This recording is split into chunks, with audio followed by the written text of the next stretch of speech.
Entrails of a Virgin de Kazuo Gaira Komitsu. Perdre pied.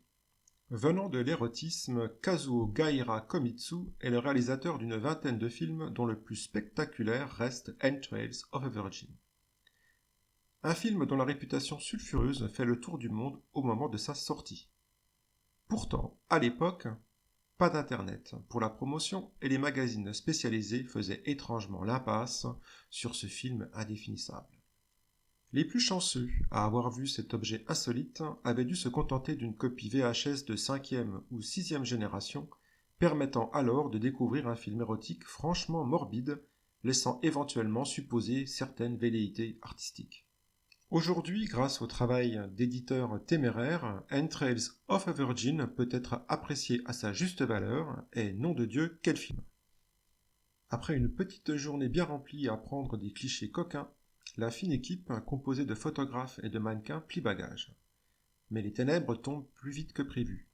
À la recherche d'un refuge pour la nuit, le petit groupe trouve finalement un bâtiment abandonné où ils décident de casser la croûte. Alors que la soirée aurait pu se terminer sur une note agréable, un sinistre meurtrier va venir gâcher la petite sauterie. Avec sa nuit inquiétante, brumeuse et noire comme un four, Entrails of a Virgin bénéficie d'une ambiance séduisante, réfutant les accusations de critiques ne voyant dans le film qu'un sinistre navet. Par ailleurs, la qualité de l'interprétation conforte le constat, délivré par des acteurs expérimentés, dotés d'une filmographie longue comme le membre de John Holmes. Soyons francs, dès les premières images, Entrails of a Virgin ne cache pas ses origines friponnes.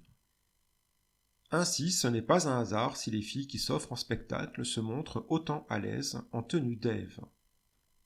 Entre toutes, la star reste Saeko Kizuki, qui avait débuté dans le porno avant de privilégier les films érotiques, à l'image de Woman in the Box, Virgin Sacrifice, ou de Angel Guts, Red Vertigo, ce dernier signé Takashi Ishii.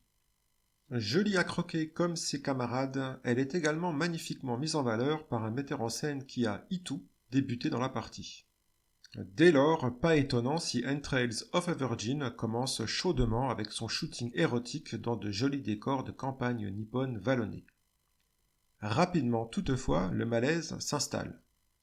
Pas à cause de la créature démoniaque, elle n'interviendra que bien plus tard, mais à cause du photographe et de son producteur, deux pervers assumés démontrant bien peu de respect pour la gente féminine en général et encore moins pour les exemplaires dont ils disposent ici. Ainsi, ils ont une drôle de façon de solliciter le consentement des demoiselles. Tu veux travailler? Sois docile. Entrails of a Virgin ne propose aucune figure à laquelle s'identifier.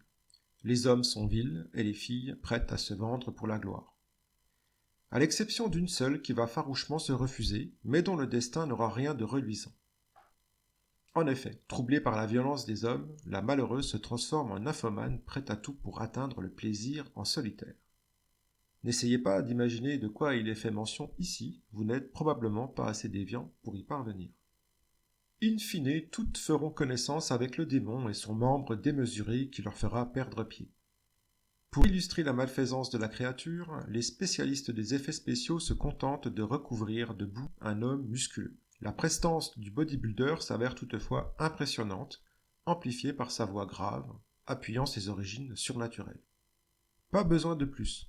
D'ailleurs, on pourra voir, dans cette créature mystique et sa volonté de punir la poignée d'individus qu'elle a sous la main, la révolte de la nature contre un comportement humain déshumanisé par la cupidité. Ces motifs sont d'ailleurs clairement exposés. Ils détestent l'humanité. À vrai dire, pas étonnant au vu de nos ambassadeurs dans le film. En conclusion, le nihilisme tue tout suspense dans Entrails of a Virgin, qui s'impose alors comme un discours froid et radical sur la condition humaine, livré par un réalisateur qui soigne sa mise en scène tout en offrant une alternance de scènes d'un érotisme torride avec d'autres carrément révoltantes.